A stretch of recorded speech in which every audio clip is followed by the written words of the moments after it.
आज एटलीस्ट मैं वो गलती नहीं करूंगा। हाँ, और दूसरा चीज, ये वाला जो ये जूम का प्लेटफॉर्म है, तो कुछ मिनटों के बाद होपफुली ये बंद हो जाएगा, because I do not have a subscription. जैसे ये वाला जूम लिंक बंद हो जाएगा, तो you have to take the pain of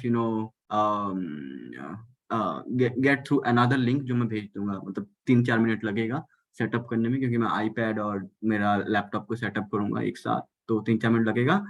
but ये मीटिंग जैसे ही खत्म होने को होगा, कुछ आखिरी के सेकंड्स में, मैं क्लोज करके फिर दूसरा लिंक भेज दूंगा। तो वो हर लेक्चर्स के साथ ही होगा, because I could not figure out any other way, any other better way to record my lectures. If anybody knows any other better way to record lectures, then please let me know without paying money. I don't want to spend some money buying some hi-fi software, blah blah. ठीक है। हाँ, तो मैं अपने approach के बारे में बता रहा था पढ़ाने का। तो यूजुअल अप्रोच लोगों का क्या होता है क्वांटम कंप्यूटिंग पढ़ाने में, पहले वो क्वांटम मैकेनिक्स के सारे बेसिक्स बता देते हैं, और फिर उसके बाद वो क्वांटम कंप्यूटिंग को बिल्ड करते हैं क्वांटम मैकेनिक्स के ऊपर। पर एक चीज है, अगर क्वांटम कंप्यूटिंग में 10 कंसेप्ट हैं और लेट्स से क्वांटम मैकेनिक्स में 10 कंसेप्ट हैं, तो जरूरी नहीं है कि क्वांटम कंप्यूटिंग के वो 10 के 10 कंपोनेंट्स जो है वो क्वांटम मैकेनिक्स के 10 के 10 कंपोनेंट्स के साथ रिलेटेड हो। नहीं, ऐसा जरूरी नहीं है। तो मैं इस वजह से अपने इस कोर्स में क्या मतलब एक नया अप्रोच फॉलो कर रहा हूँ, जिसमें कि मैं क्वांटम मैकेनिक्स के जब कुछ कुछ कॉन्सेप्ट्स को बताऊंगा, मैं एट द सेम टाइम उनको क्वांटम कंप्यूटिंग के स्टेप्स के साथ भी रिलेट करता जाऊंगा।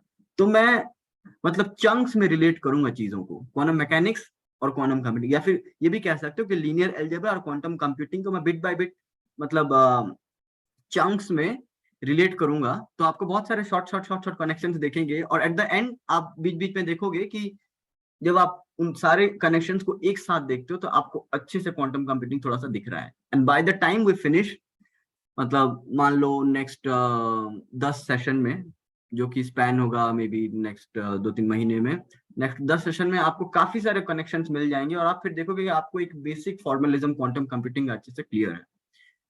एक और यहाँ पे चीज डिस्क्लेमर ये मैं बताना चाहूंगा कि quantum mechanics is also very philosophical. ठीक है, बोला जाए तो उसमें बहुत सारे ऐसी चीजें हैं जो पल्ले नहीं पड़ती। वेव फंक्शन कोलैप्स की बात भी करें तो क्वांटम मैकेनिक्स क्या कहता है, इन अ सेंस कि आप यहाँ पे भी हो और आप ऑस्ट्रेलिया में भी हो at the same time, let's say. But ये एक नॉर्मल इंसान के लिए मतलब बात पल्ले नहीं पड़ेगी भाई, या तो मैं यहाँ पे हूँ या फिर मैं वहां पे हूँ, एक जगह पे एक टाइम पे मैं दो जगह पे कैसे हो सकता हूँ। तो ये चीज मतलब काफी ऑड है, नॉन इंट्यूटिव है। तो क्वांटम मैकेनिक्स भरा पड़ा है ऐसे डिफिकल्ट इंटरप्रेटिव थिंग्स से। पर मेरे पास इतना स्कोप नहीं है, ना कि इस कोर्स के पास इतना स्कोप है कि हम डिटेल में उन इंटरप्रिटेशंस के पीछे जाएं। तो मैं कुछ कुछ स्टेटमेंट्स बोलूंगा, मैं डायरेक्टली क्वांटम मैकेनिक्स से खींच के यहाँ पे कोट करूंगा, एंड आप लोगों को उसको फॉलो करना होगा। ठीक है, आप उसको थोड़ा सा अच्छे से समझने के लिए फिर बाकी रिसोर्सेज में देख सकते हैं। I can even share with you some good resources to get into those. But main हमारा गोल रहेगा कि हम उतना क्वांटम कंप्यूटिंग के कंसेप्ट को बटोरें यहाँ पे, उतना क्वांटम मैकेनिक्स के कंसेप्ट को बटोरें, जो कि हमें क्वांटम कंप्यूटिंग में मदद करेंगे। कूल। तो अब मैं चलता हूँ लेक्चर के ऊपर, और मैं स्टार्ट करता हूँ पिछले क्लास के रिकैप से। तो हमने पिछले क्लास में क्या पढ़ा था? पिछले क्लास में हम 3 इंपॉर्टेंट चीजों के बारे में पढ़े थे। एक था इनर प्रोडक्ट, दूसरा था आउटर प्रोडक्ट, और जो हम आखिरी में पढ़ा वो था टेंसर प्रोडक्ट।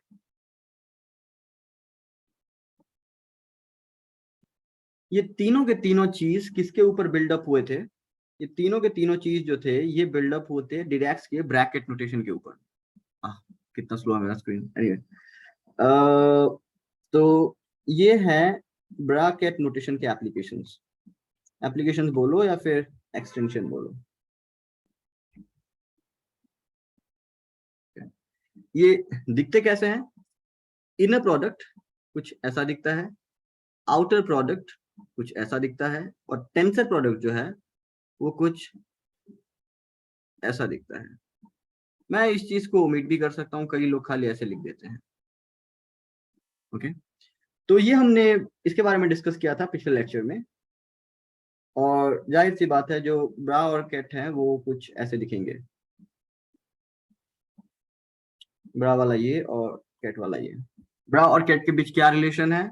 अगर मैं इस कैट को लेता हूं और इसका कॉन्जुगेट लेता हूं, प्लस कॉन्जुगेट लेने के बाद उसका ट्रांसपोज ले लेता हूं, तो मुझे मिल जाता है क्या? ब्रा। तो इसलिए ब्रा और कैट जो है वो एक दूसरे के मतलब क्या बोलते हैं, कॉन्जुगेट ट्रांसपोज भी बोल सकते हो। और अगर थोड़ा डिटेल लीनियर अलजेब्रा में बात करो तो इनको हम बोलते हैं डुअल वेक्टर्स, एक दूसरे के, राइट? या थोड़ा सा डिटेल में हम अगर जाएं तो हमने इनको कंप्यूट किया था वन बाय वन। तो मैं थोड़े से यहाँ पे एग्जांपल्स यहाँ पे ले लेता हूँ। अगर मेरे पास एक कैट है ए, जो कि फॉर एग्जांपल है लेट्स से 10 मान लिया जाए, ठीक है? तो अच्छा 10 नहीं लेके मैं इसको 1i लेता हूँ। ये सारे एंट्रीज कॉम्प्लेक्स नंबर्स हो सकते हैं, ठीक है? तो यहाँ पे मैं आई जो है आई आयोटा है। तो बड़ा कितना हो गया था इसका? इसका जो डुअल वेक्टर बड़ा था मतलब ए हो गया था 1i का स्टार, राइट?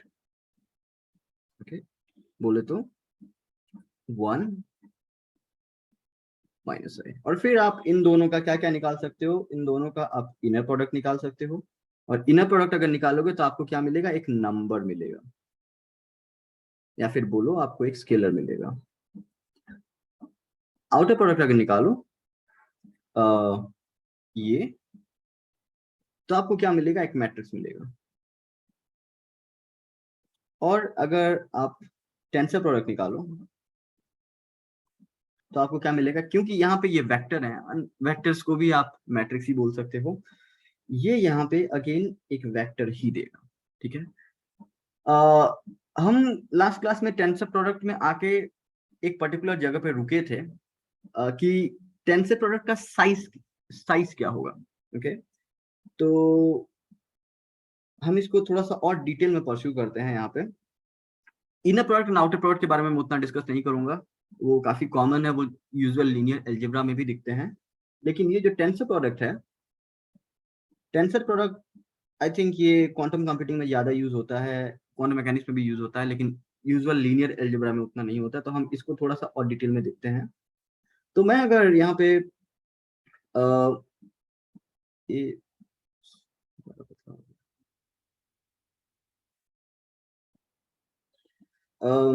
एग्जाम्पल के तौर पे हम देखते हैं इसको।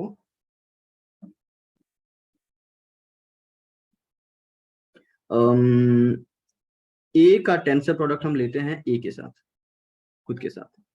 तो मुझे क्या मिलेगा? ए क्या था? 10, और फिर इसका हम टेंसर प्रोडक्ट लेते हैं इसी के साथ, तो 1i था वहां पे, राइट? 1i डजंट मैटर क्या भी लें, हमें बस यहाँ पे एक एग्जांपल ही देखना है। टेंसर प्रोडक्ट में होता क्या है? जो पहला वाला 1 है मतलब इस मैट्रिक्स का, इस वेक्टर का, इसका एक एक एलिमेंट को हम राइट साइड वाले मैट्रिक्स के साथ मल्टीप्लाई करेंगे। तो राइट साइड का जो मैट्रिक्स है मेरा ये है, और लेफ्ट साइड का जो मैट्रिक्स का पहला एंट्री है वो 1 था, तो मैंने 1 को मल्टीप्लाई किया इसके साथ। और फिर जो दूसरा एलिमेंट है आई, फिर उसको मैं मल्टीप्लाई करूंगा इसके साथ।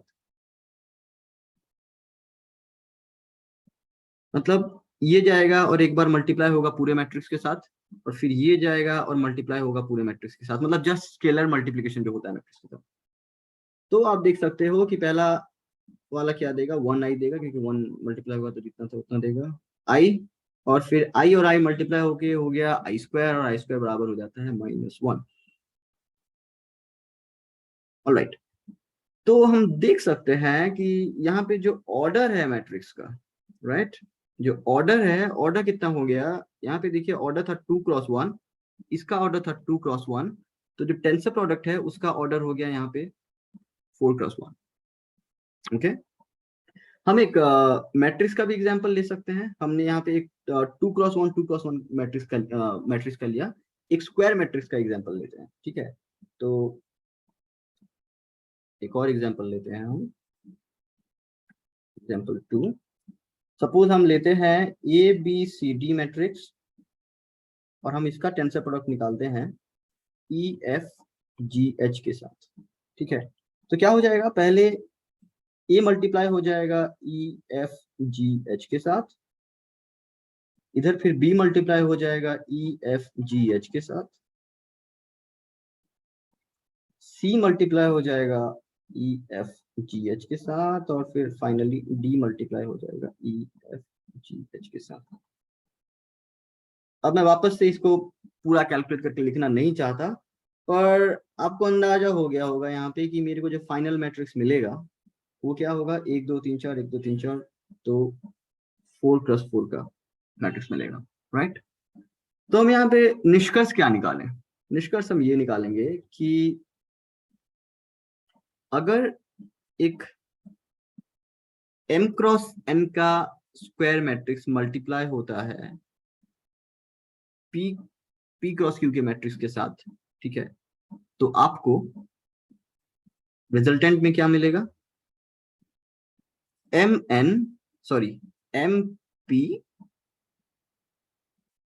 क्रॉस nq, ठीक है। Just for the sake of mathematical completeness मैंने यहाँ पे ये चीज बोला, क्योंकि ये उतना ज्यादा जरूरत नहीं पड़ेगा शायद हमें, तो बस ध्यान रखने के लिए कि टेंसर प्रोडक्ट का स्ट्रक्चर कैसा होता है, हम दो मैट्रिसेस को मल्टीप्लाई करें तो क्या बनता है। तो ये था टेंसर प्रोडक्ट। लेकिन मजा तब आता है जब हम टेंसर प्रोडक्ट का एप्लीकेशन देखते हैं और ये देखते हैं कि यार क्वांटम कंप्यूटिंग में अचानक से टेंसर प्रोडक्ट इतना ज्यादा इंपॉर्टेंट क्यों बन जाता है, इवन क्वांटम मैकेनिक्स में, जो कि लीनियर अलजेब्रा में अदरवाइज नहीं था। ऑलराइट, तो नेक्स्ट हम जाएंगे, आज जो आज का नया टॉपिक होगा, हम देखेंगे क्या, applications of tensor products.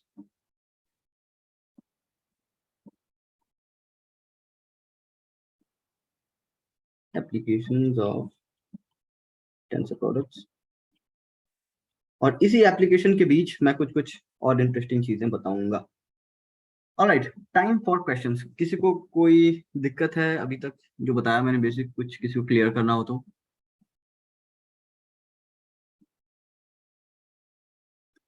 I guess सब अच्छे से फॉलो कर रहे हैं, अगर किसी को कुछ, हाँ शाश्वत, any question? Subhashish, actually, I did not understand a few things, but I believe मैंने previous class किया नहीं था, तो it is linked to that. Is it linked to that? I do not know your question, मतलब तो कौन सा चीज लिंक? अच्छा, अभी तक जो भी पढ़ाया मैंने वो पिछले क्लास में पढ़ाया था। अच्छा अच्छा, तो ये नया मतलब नया कुछ नहीं है, राइट? नहीं, अभी तक कुछ नया नहीं है, ये सब पिछले क्लास में है। Fine fine. हाँ हाँ, जितना पढ़ा है उतना I could understand, no issue in that. बिल्कुल ठीक है। तो आई गेस कि एटलीस्ट टेंसर प्रोडक्ट थोड़ा सा क्लियर होगा कि कैसे कैलकुलेट करना है Okay. तो सिस्टम का। हाँ, अभी मैं कुछ कुछ और एग्जांपल्स फिर से करूंगा तो क्लियर और हो जाएगा। आई अज्यूम कि लिप्सा को कुछ क्वेश्चंस नहीं है, तो मैं मूव ऑन करूंगा। Lipsa, if you have any question then you have 10 seconds. No, good. मैं आगे बढ़ता हूँ फिर। अच्छा, टेंसर प्रोडक्ट्स का जो मेन एप्लीकेशन है वो है किसमें, मल्टीपल सिस्टम्स के साथ डील करने में। Multiple systems, what do I mean by multiple systems? यहाँ पे मान लीजिए मैं एक क्वांटम स्टेट को लेता हूँ, ठीक है, एक वन क्वांटम स्टेट जिसका नाम देता हूं मैं लेट्स से psi1, ठीक है। और फिर मैं एक और अनदर क्वांटम स्टेट लेता हूं, let's take another quantum state जिसका नाम है psi2। अगर मैं इन दोनों को एक कंबाइंड फॉर्म में लिखना चाहता हूं, ठीक है, what will be the combination?